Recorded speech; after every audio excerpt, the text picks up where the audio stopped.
करीम अम्मा बाद औज़ु बिल्लाहि मिनश शैतानिर रजीम बिस्मिल्लाहिर रहमानिर रहीम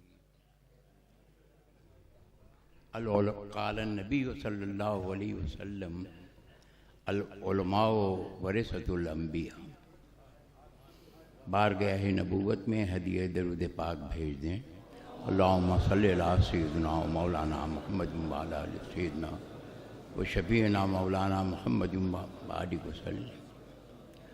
तबीयत नासाज चल रही है, ज़बान सूखती जा रही है, पानी पी रहा हूँ। चाहता हूँ कि इसमें मैं भी शरीक हो जाऊँ। किताब देख करके इंतहाई खुशी हुई। अल्लाह करे ज़ोर कलम और हो ज़्यादा। मुख्तसर सी तकरीर करना है। अल उलमा वरिसतुल अंबिया। आलिम जो है वो वारिसे अंबिया है। आलिम बहुत हैं, तबलीगियों में भी आलिम हैं, वहाबियों में भी आलिम हैं, देवबंदियों में भी आलिम हैं, अहले सुन्नत वल जमात में भी आलिम हैं। कौन आलिम वारिसे अंबिया है? एक बात। दूसरी बात हमें ये बताना है कि क्या आलिम का होना मज़हब के सदाकत की दलील है? किसी आलिम का किसी कौम में होना, किसी तबके में होना, क्या उसके सदाकत व हक़ानियत की दलील है? बस ये दो बातें हैं।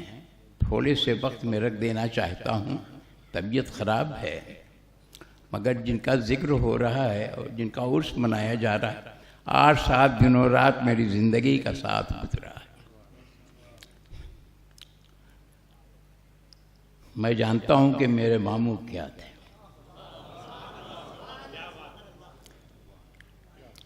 और आज भी इस मजमे में उनकी रूहानियत को मैं देख रहा हूँ।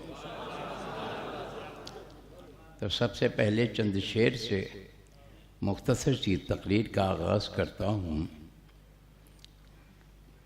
गौर कर इस पर कि हो जाए हकीकत बेनकाब, गौर कर इस पर कि हो जाए हकीकत बेनकाब। टूटते देखे तो होंगे तूने दरिया में हुबाब। गौर कर इस पर कि हो जाए हकीकत बेनकाब। टूटते देखे तो होंगे तूने दरिया में हुबाब। मर के भी दरिया के सीने से कहीं जाते नहीं, रहते हैं दरिया ही में लेकिन नजर आते नहीं।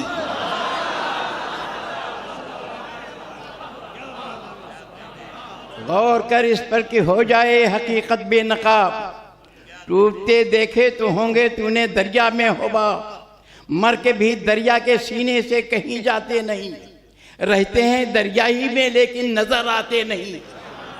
यूं ही तेरी शमे सोजा भी तेरी महफिल में है, जाने वाला आँख से उछाले लेकिन दिल में है।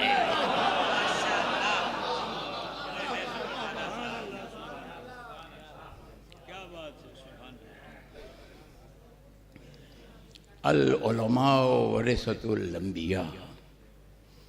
आलिम नबी के वारिस होते हैं। अब देखो वरासत किसको मिलती है। एक शख्स ने जज के यहाँ दावा कर दिया बिला तमसील। उसने दावा किया कि मुझे मेरे बाप की वरासत मिलनी चाहिए। सामने खड़ा है, जज बैठा हुआ। उसने कहा किस चीज़ की वरासत? तुम्हारे बाप के दुकानें थी? कहा नहीं। मकानात थे? नहीं। जायदाद थी? नहीं। अरे कुछ था? कहा कुछ नहीं। तो कहा पागल हुआ है, जब तेरे मूरिस के पास कुछ नहीं था तो वरासत कैसी? वो वरासत उसे मिला करती है जिसके मूरिस के पास सब कुछ हो। जब मूरिसी आला के पास कुछ नहीं रहा तो तुझे वरासत कहाँ से मिलेगी?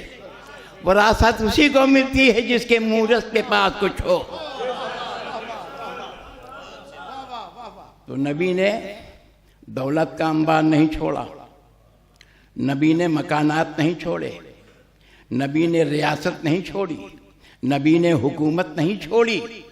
आखिरी शब रोशनदान में तेल गरीब पड़ोसी के घर से आया था, और जो चादर जिसमें अतहर पे पड़ी हुई थी, फटा हुआ एक कंबल था, आपकी ज़रा एक यहूदी साहूकार के यहाँ गिरवी रखी हुई थी। तो नबी ने ना जायदाद छोड़ी, ना दौलत छोड़ी, न मकान छोड़ा, कुछ नहीं छोड़ा। क्या छोड़ा? अपना इल्म छोड़ा। अभी सुन चुके हो, इल्म छोड़ा। तो आलिम जो है, इल्म रिसालत का वारिस हुआ। रसूल ने अपना इल्म छोड़ा आलिम के लिए, आलिम हुआ, इल्म दीन हासिल किया, वारिस हो गया नबी के इल्म का। तो अब होगा कौन? जो इल्मे रसूल का कायल हो वही तो वारिस होगा।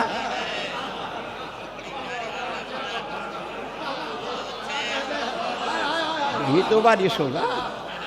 और जो कहे कि मेरे नबी को एक दीवार के पीछे का भी इल्म ना था, वो कैसे उलूम मुस्तफा का वारिस हो सकता है? कैसे?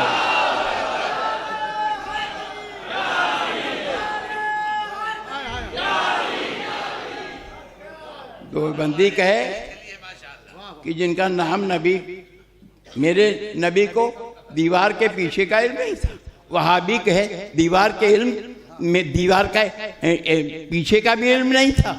अरे कमबख्त, जब तेरे नबी को दीवार के पीछे का इल्म नहीं था और वारिस इल्म का होता है, तो तू कैसे वारिस हो सकता है? अरे इल्म मुस्तफ़ा का वो वारिस होगा जो इल्म मोहम्मद मुस्तफ़ा का कायल है। अशरफुल उलमा आलिम दीन थे, इल्म मुस्तफ़ा उनके सीने में भरा हुआ था और इंशिरा भी था। तो इतना तो मालूम हुआ कि न वहाबी वारिसी अंबिया हैं, न देवबंदी और न तबलीगी जमात के, इसलिए कि ये सब इल्म मुस्तफ़ा के कायल नहीं हैं। मगर सुन्नी ये कहता है कि मेरा नबी आलिम मकाम ना हो मकई मायकून था।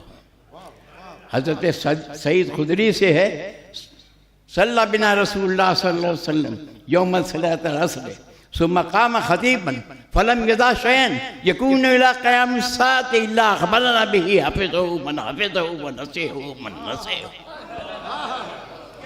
फरमाते हैं कि असर का वक्त था, अरे नबी ने हमें नमाज पढ़ाई, नमाज पढ़ाई और मिंबर पे खड़े हो गए और खुतबा दिया। तो अब से क़यामत तक होने वाली बातों में से कुछ भी नबी ने नहीं छोड़ा, सबका इल्म हमें दे दिया। जो याद रहा, जो भूल गए हम भूल गए। तो मालूम हुआ कि वारिस नबी होने के लिए इल्म रसूल का कायल होना पड़ेगा। अब आखिरी टुकड़ा सुन लो। क्या आलिम का होना दलील हक़ानियत है मजहब की? उसके मजहब की दलील है आलिम का होना। पहले एक बात समझ लो, अंबिया किराम आते रहे, जब तक उनका दीन नासिख था उसमें आलिम भी पैदा होते रहे और वली भी पैदा होते रहे। हज़रत मूसा अलैहिस्सलाम का दीन नासिख था, हज़रत ईसा अलैहिस्सलाम का दीन नासिख था, वो आसिफ इब्न बरखिया भी पैदा होते रहे, आलिम भी पैदा होते रहे। सुन चुके हो, असहाबे कहफ भी पैदा होते रहे। ये सब कौन है? दीनवे मूसवी के वली हैं। वो जब तक दीन नासिख रहा, आलिम भी रहे और वली भी रहे, लेकिन जब दीन मनसूख हो गया, वो आलिम रह गए मगर वली न रहा। आज यहूदियों में आलिम मौजूद है मगर कोई वली नहीं है, दीन मनसूख हो चुका। ईसाइयों में आलिम मौजूद है लेकिन वली कोई भी नहीं है। आज नबी की मानने वाली जमात में बहुत सी जमातें हैं। देखो ये इस्लामी जमात है, आलिम मिलेंगे मगर वली न मिलेगा। देवबंदियों को देखो, ऐसी कसौटी दे रहा हूँ कि कभी भटको नहीं। अरे देवबंदियों के पास देखो आलिम मिलेंगे मगर वली कोई नहीं। अरे वहाबियों को देखो, अहले हदीस को देखो, कुल आलिम मिलेंगे वली कोई नहीं। मालूम हुआ कि मजहब की हकानियत और दलील उसकी दलील आलिम का होना नहीं है बल्कि वली का होना है। अब सारी जमातों को ढूंढो कौन सच्ची जमात है। अभी की जमात के अंदर तुम्हें आलिम मिलेंगे वली ना मिलेगा, वहाबियों में आलिम मिलेंगे वली ना मिलेगा, देवबंदियों में आलिम मिलेंगे वली ना मिलेगा। सिर्फ एक वही सही सिराते मुस्तकीम अहले सुन्नत वाली जमात को देखो तो यहाँ अशरफुल उलमा भी मिलेंगे, मखदूम अशरफ जहांगीर भी मिलेंगे, ख्वाजा गरीब नवाज भी मिलेंगे, गौसुल आजम भी मिलेंगे। यही है सिराते मुस्तकीम।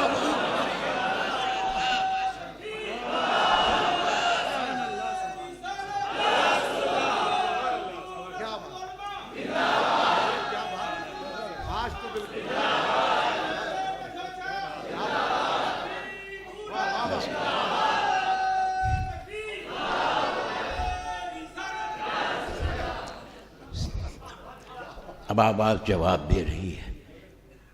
भाई ये दो बातें मैंने कही थी आपके सामने, थोड़ी देर हम बोल दिए, ये भी मेरे मामू का करम। अब खड़े हो जाओ, सलातो सलाम।